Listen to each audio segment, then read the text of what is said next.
Assalamualaikum warahmatullahi wabarakatuh. Ya, oke. Jumpa lagi ya bersama saya Kak Eka Adi ya. Nah, tentu saja di pelajaran kimia ya. Nah, ini di pelajaran kimia hari ini kita akan mempelajari tentang larutan asam basa. Nah, subbabnya kita akan mempelajari tentang titrasi asam basa ya. Oke, titrasi itu seperti apa ya? Nah, oke, kita lihat titrasi itu seperti apa. Kita lanjut ya. Nah, sekarang apa yang dimaksud dengan titrasi larutan asam basa? Jadi titrasi asam basa itu adalah suatu metode untuk menentukan konsentrasi larutan asam menggunakan larutan basa yang sudah diketahui konsentrasinya atau sebaliknya. Artinya ya kita bisa mencari konsentrasi asam atau kita bisa mencari konsentrasi basa, tapi salah satu itu konsentrasinya sudah diketahui ya. Kalau dua-duanya tidak diketahui ya nggak ketemu gitu. Oke, nah sekarang ada zat yang terlibat pada titrasi ya. Nah, zat yang terlibat itu apa sih? Yang pertama ada titran ya, zat untuk mentitrasi. Nah, ini konsentrasinya sudah diketahui. Nah, dia adanya di titran dia. Dan kemudian ada yang namanya titrat ya. Titrat ini adalah zat yang ingin ditentukan konsentrasinya, yang dicari, yang ingin kita cari. Dan yang ketiga ada indikator ya, adalah zat yang ditambahkan di dalam larutan dan dapat berubah warna pada pH tertentu untuk mengetahui titik akhir titrasi. Jadi fungsi dari indikator ini dia sebagai apakah titrasinya itu sudah selesai apa belum ya. Kalau sudah selesai dia terjadi perubahan warna. Oke, tentu saja di sini indikator harus cari indikator yang tepat karena kan indikator memiliki trayek yang berbeda-beda dan reaksi asam juga kan beda-beda, ada asam lemah, ada asam kuat gitu ya. Nah, jadi harus menggunakan indikator yang tepat. Oke, lanjut aja ya. Oke, rangkaian alat titrasi ya. Nah, ini alatnya seperti ini ya. Nah, di mana di sini ada, nah ini statif ya, fungsinya sebagai penyangga. Nah, terus di sini ada yang namanya klem untuk menempelkan si buret ini ya. Nah, di buret ini dia berisi larutan ya, larutan bisa asam, bisa basa. Oke. Dan di dalamnya ini ada Erlenmeyer dan di sini ada zat yang ingin kita ketahui konsentrasinya ya. Serta di dalam Erlenmeyer ini ditaruh yang namanya indikator ya. Nah, ini dengan cara dibuka ya kerannya sehingga dia akan tetes demi tetes ya. Dia dinyatakan selesai apabila apa sih? Nah, titrasi dilakukan dengan cara meneteskan dikit demi sedikit ya, jangan langsung banyak ya. Larutan yang ada di dalam buret ke dalam larutan yang ada di dalam Erlenmeyer. Nah, ini di sini. Oke, istilah pada titrasi. Nah, ada yang namanya titik ekivalen. Nah, di mana mol asam itu sama dengan mol basa, artinya tepat habis bereaksi. Dan kemudian ada yang namanya titik akhir titrasi. Nah, titik akhir titrasi itu ketika terjadi perubahan warna yang stabil setelah melewati dikit demi sedikit titik ekivalen ya.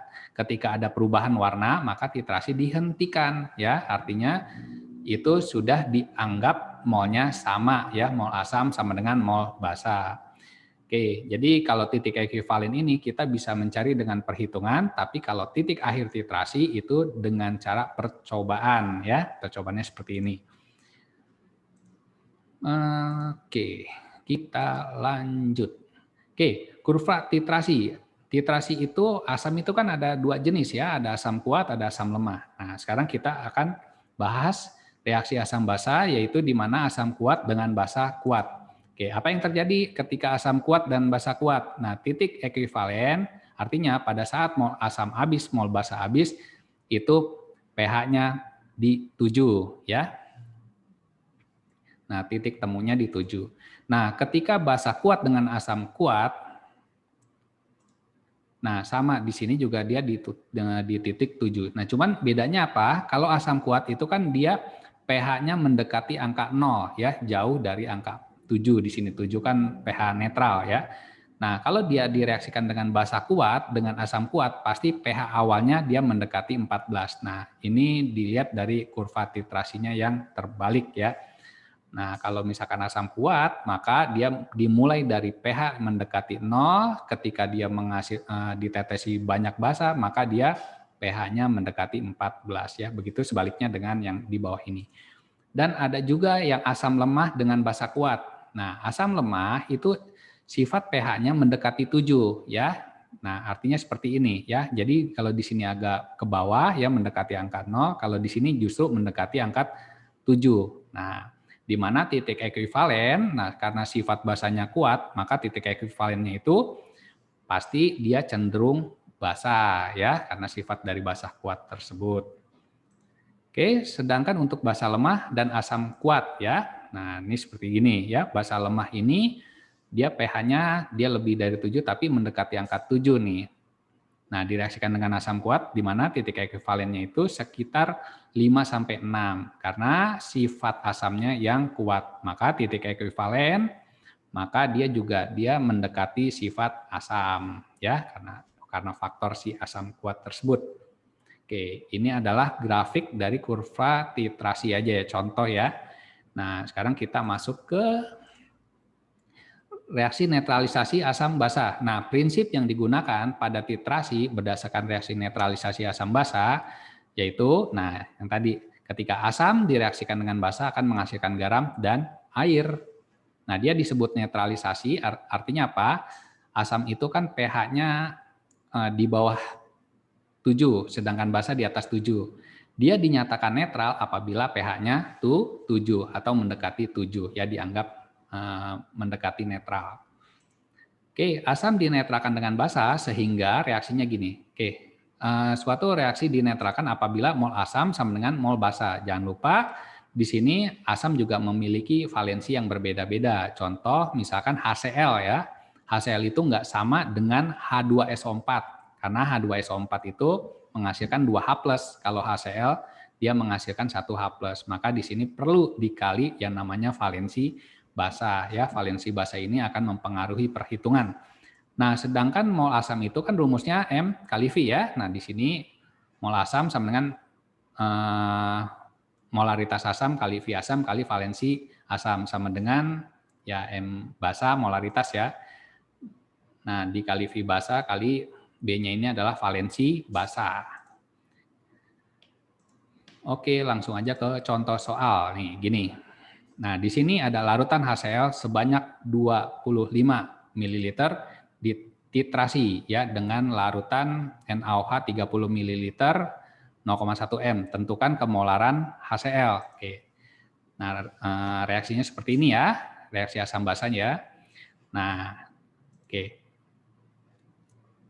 Yang disebut dengan di sini titrasi itu kan ketika mol asam sama dengan mol basa. Nih rumusannya seperti ini ya tadi. Oke. Nah, kita bisa cari M-nya ya, karena yang ditanya itu adalah kemolaran larutan HCl. HCl ini adalah asam. Nah, jadi rumusnya dari sini. Jadi 0,1 ini molaritasnya 0,1 dikali 30, ya kan? Nah, dikali valensi basanya 1. Nah, terus untuk asamnya, volume asamnya berapa nih di sini? 25 ya, dikali 1. Oke, ini kenapa bisa 1? Sekarang kita cek gini.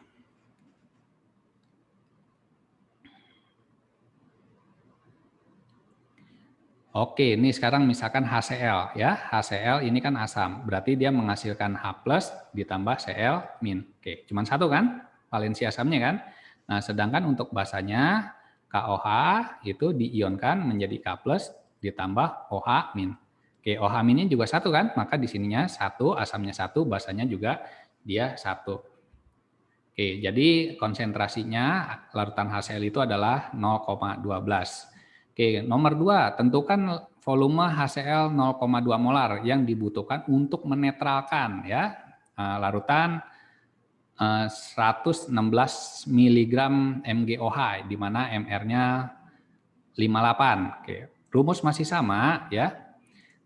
di mana mol asam kali valensi asam, mol basa kali valensi basa. Nah, cuman di sini perbedaannya yang satu dia menggunakan molaritas dikali volume, yang satunya lagi yang basa dia menggunakan berat per mr ya, karena rumusnya yang diketahui adalah mr dan beratnya ya. Tapi intinya adalah molnya, kita mencari mol. Oke, kita nyari. Jadi yang dicari itu adalah volumenya ya. Jadi dicari FA-nya. Oke. Nah, di sini 116 ya dikali 10 pangkat min 3 karena apa? Ya, karena di sini miligram ya, 116 miligram. Diubah jadi gram, maka perlu dikali 10 pangkat min 3. Nah, dikali 2. Nah, kenapa dikali 2? Kita cek lagi.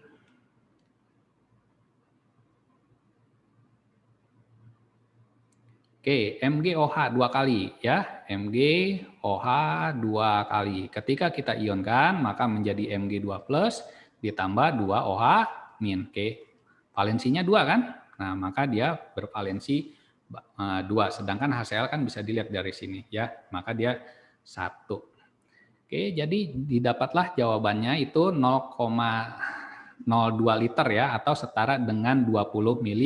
Jadi jawabannya 20 ml. Oke, sekarang kita latihan soalnya ya, siap-siap. Nah, percobaan titrasi ya. Nah, ini di sini tentukan molaritas larutan HCl ya, di mana dia menggunakan HCl 10 ml, ternyata dititrasi menghasilkan 5,1 ml. Nah, di percobaan kedua dia volume hasilnya 10, ternyata didapatlah volume dari KOH itu 49, dan yang terakhir yang ketiga 50. Oke, kira-kira jawabannya berapa ya percobaan titrasi tersebut ya? Oke, jadi jawabannya adalah yang B. Loh, kok kenapa bisa B? Kita bahas bersama-sama ya. Nah, MKOH itu 0,1.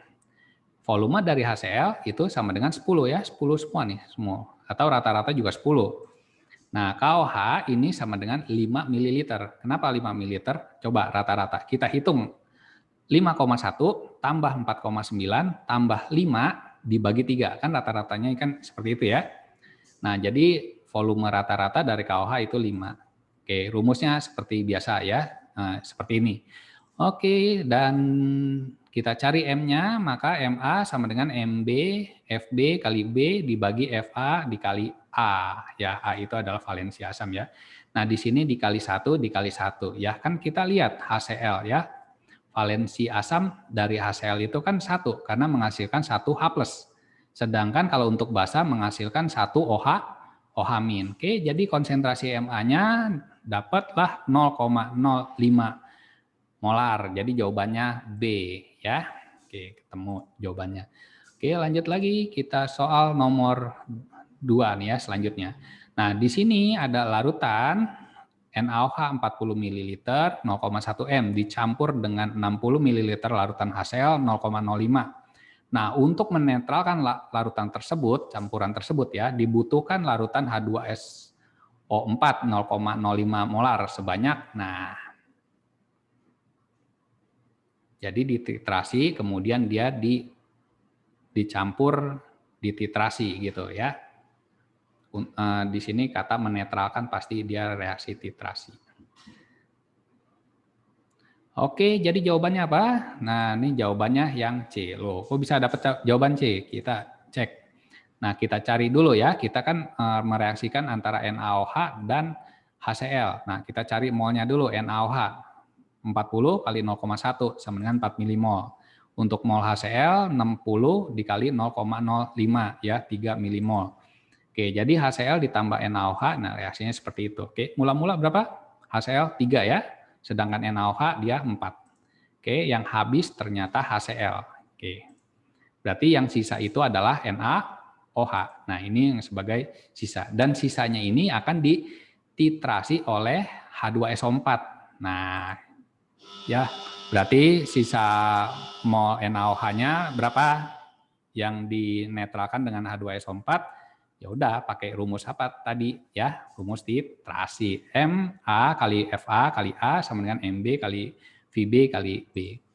Oke, langsung aja, kan yang ditanya ini adalah volume ya.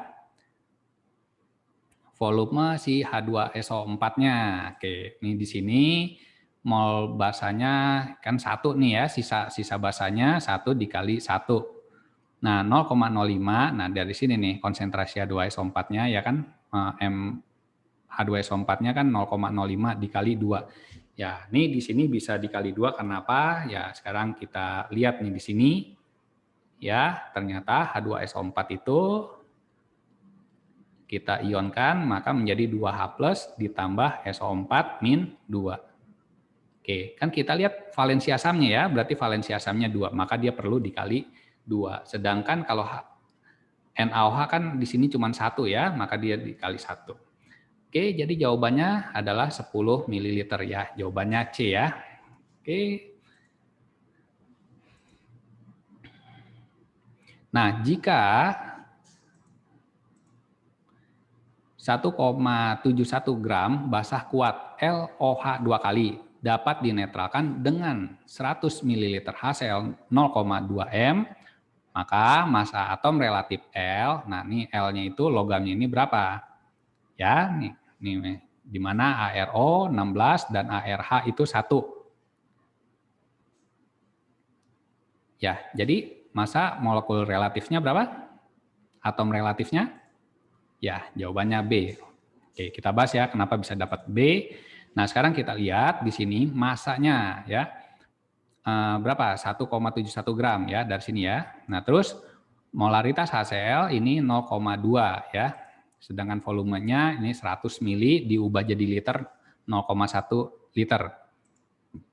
Nah, rumusnya masih sama ya karena dia melibatkan titrasi. Nah, dia menggunakan MA kali VA kali valensi asam. Dan di sini karena dia melibatkan berat, maka gram per MR ya dikali B. Oke, ini rumusannya seperti ini. Kan yang dicari MR-nya ya, nih MR yang di bawah. Jadi MR itu sama dengan berat dikali valensi basanya dibagi mol asamnya ya. M asam, V asam kali valensi asam. Oke, nah jadi di sini 1,71 dikali 2 ya, 0,01 kali 0,2 kali 1. Oke, ini 2 dari mana ya? Valensi basanya 2.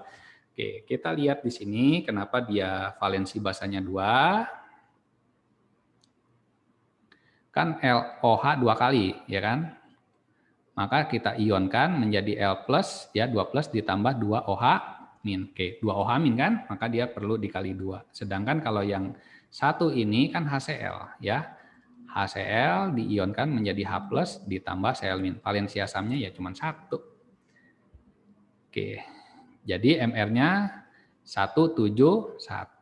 Nah, ternyata bukan ini jawabannya 171 ya, karena kita cari L-nya, bukan LOH-nya, LOH 2 kali. Nah, kita cari L-nya. Nah, kita cari MR itu di sini ada ARL ya, ARL-nya cuma 1 dan ARO ditambah ARH, ini kan OH ya, dikali 2 karena OH 2 kali. Oke, MR-nya berapa? 171, ARL-nya dicari, sedangkan O-nya itu 16 tambah 1 jadi 17 kali 2 ya. Jadi AR logamnya 171 dikurang 32 sama dengan 137. Oke, jadi jawabannya B. Oke, ketemu ya, ternyata mudah ternyata. Oke, selanjutnya. Nah, sebanyak 20 ml larutan CH3COOH dititrasi dengan larutan KOH 0,1 molar. Indikator yang tepat digunakan untuk titrasi tersebut. Nah, ini bisa dilihat di sini. Oke. Nah, kita ngebahas tentang indikator ya, indikator yang tepat. Kalau titrasi jangan menggunakan indikator sembarangan ya. Nah, ini caranya begini. Oke, jadi jawabannya D ya. Kenapa bisa D? Sekarang kita lihat. Nah, ini kan asam lemah sama basah kuat ya, seperti ini ya. Pasti titik ekuivalennya itu sekitar 8 sampai 9 ya kan, karena sifat basahnya kuat dan asamnya lemah. Kan tadi kan sudah dipelajarin ya. Nah, CH3 asam lemah dititrasi dengan KOH basah kuat. Ya, titik ekuivalennya pasti sekitar 8 sampai 9. ya di atas 7 ya. Maka indikator yang tepat adalah fenolfetalin ya. Kalau metil jingga kan di ini trayek pH-nya 2,9 sampai 4. Nah, jadi yang sesuai dengan trayek pH-nya yaitu si fenolfetalin ya. Oke, jadi jawabannya D.